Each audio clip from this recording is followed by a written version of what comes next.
देखिए, मैं अभी एक बहुत ही सनसनीखेज खबर पर विशेष चर्चा करूंगा जो कि उत्तर प्रदेश से है और उत्तर प्रदेश के इटावा नगर से है।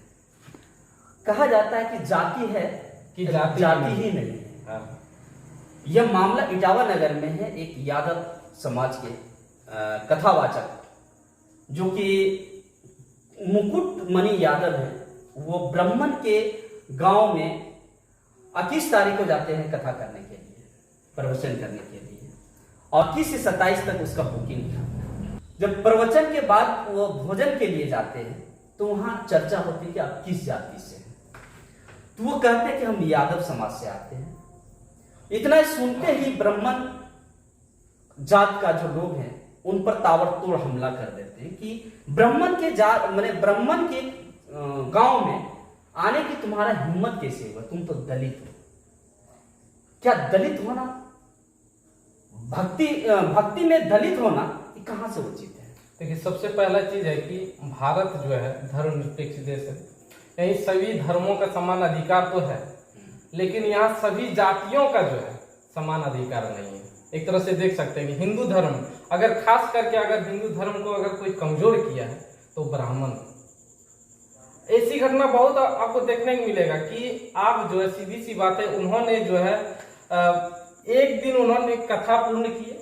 अब कथा पूर्ण करने के बाद उससे पहले आपने उसके जात नहीं पूछी। नहीं, कथा पूर्ण हुए तो उसके बाद आपने जात पूछा। उसके बाद जात पूछने के बाद कि आप चमार जाति से हैं, यादव जाति से, चमार या यादव से अगर आपको इतना ही चीड़ है तो देश में तो अधिकतर संख्या उसकी है। चुनाव के समय में राजनीतिक दल कहते हैं कि जात धर्म से ऊपर आके हमें वोट करें। सिर्फ ये मुद्दा है। अब देख सकते हैं ना कि बिहार, अभी चुनाव बिहार का है। अभी बिहार में क्या है कि एक मुद्दा बनाया गया कि नहीं, सभी जातियों को हम विशेष रूप में लेकर चलते हैं। और खास करके ये अब जो वर्तमान जो सरकार है, चाहे वो यूपी में हो, बिहार में हो या केंद्र में, सबकी सरकार तो उन्हीं का है। लेकिन जब चुनाव आए तो उनको सभी जात एक नजर आते हैं। लेकिन जब ये घटना इस टाइप का होता है, जब जातिवाद का जब घटना होता है तो उसमें सरकार चुप हो जाती है। तो भक्ति में जातिवाद कहां तक उचित है? भक्ति में जातिवाद वहां तक उचित है जहां उसका रोजी रोटी खत्म हो रहा है, वहां अनुचित। आज यादव अगर कथावाचक हो रहे हैं तो पंडितों का रोजी रोटी खत्म हो रहा है। पंडित किसे कहते हैं? जाति में जो ब्राह्मण है, जो पंडित है, वही पंडित है, या जो पढ़े लिखे व्यक्ति या ज्ञानी व्यक्ति है वो पंडित है? वही तो बात है। पंडित का मतलब होता विद्वान, जिसको हर चीज का ज्ञान है। लेकिन आज का युग में जो है ना, पंडित को लोग जो एक पैसा और एक जाति विशेष पे लेके चलते हैं कि ये मेरा धर्म, ये मेरा धंधा है। धर्म नहीं बोल सकते, उनका वो धंधा है। भले वो पढ़ा लिखा ज्ञानी हो, पढ़ा लिखा ना हो। आपको बता देते हैं ना कि बिहार में ऐसा पंडित है कि आपके यहाँ अगर पूजा पाठ करके दक्षिणा लेके गए ना, वो उसी पैसा से वो शाम को मीट मछली मुर्गा दारू करेंगे।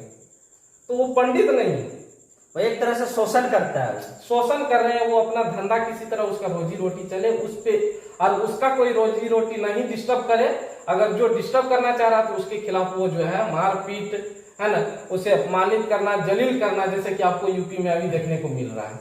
अगर भगवान राम अगर अछूत या दलितों से उतना नफरत करते तो सबरी का जो जूठा बेर खाए वो खाते क्या? भगवान ने कभी, भगवान कृष्ण ने क्या सुदामा से कभी दोस्ती करते? जो भगवान कृष्ण के सामने कुछ भी नहीं थे, वो पंडित थे, उनको साथ में लेके चले। एक यदुवंशी ही है जो कि पंडितों को, ब्राह्मणों को साथ में लेके चलते हैं, लेकिन वही पंडित ब्राह्मण यदुवंशी को जो है हमेशा जो है नीचा दिखाने की कोशिश करते हैं। ये सोशल मीडिया आज के जमाने में नहीं होता तो ये भी मामला आज दब जाता एकदम फिक्स था। आप स्वर्ण जाति से हैं, आप ब्राह्मण हैं तो भक्ति कर सकते हैं। आप दलित है, ओबीसी है, एसटी है, एससी है, तो आप भगवान का पूजा नहीं कर सकते, मंदिर में प्रवेश नहीं कर सकते, आप घोड़े पे चढ़ के नहीं जा सकते हैं। तो अनुमान लगा सकते हैं कि ये सिर्फ धर्म नहीं, इन लोगों का धंधा है जो कि किसी तरह चलते रहे। अगर आप नीची जाति से, आपके अंदर पूर्ण रूप से ज्ञान है, मंत्र उच्चारण करने का, वेद पढ़ने का, सारा चीज जितने कर्मकांड होते हैं पूजा पाठ में, आप वो कर सकते हैं। अगर आप किए तो आप गुनहगार हैं। और कोई अनपढ़ जो है, जिसको संस्कृत का बढ़िया से उच्चारण करने नहीं आता है, अवसर भी नहीं आता, हाँ, और किसी तरह वो रट के पूजा पाठ करके निकल रहे हैं और दक्षिणा लेके दही चूड़ा खा के उसके बाद फिर उसी घर में जाके उसी जाति के खिलाफ आप बोलते हैं। उसमें भी ये है कि किसी नीच जाति के यहाँ आप ब्राह्मण है तो नीच जाति के यहाँ पूजा नहीं करने जाता, लेकिन वही अगर वो पैसा दे दे तो आप पैसा ले लेते हैं। पैसा नहीं अछूत हुआ, यही तो शर्म की बात। अभी ये जो परिचर्चा हो रही थी यूपी के इटावा नगर में जो घटित घटना घटी है, इस पर चर्चाएं हो रही थी। बाकी इस चर्चा आप लोगों को कैसा लगा, कमेंट बॉक्स में अपनी राय जरूर दें। जय हिंद।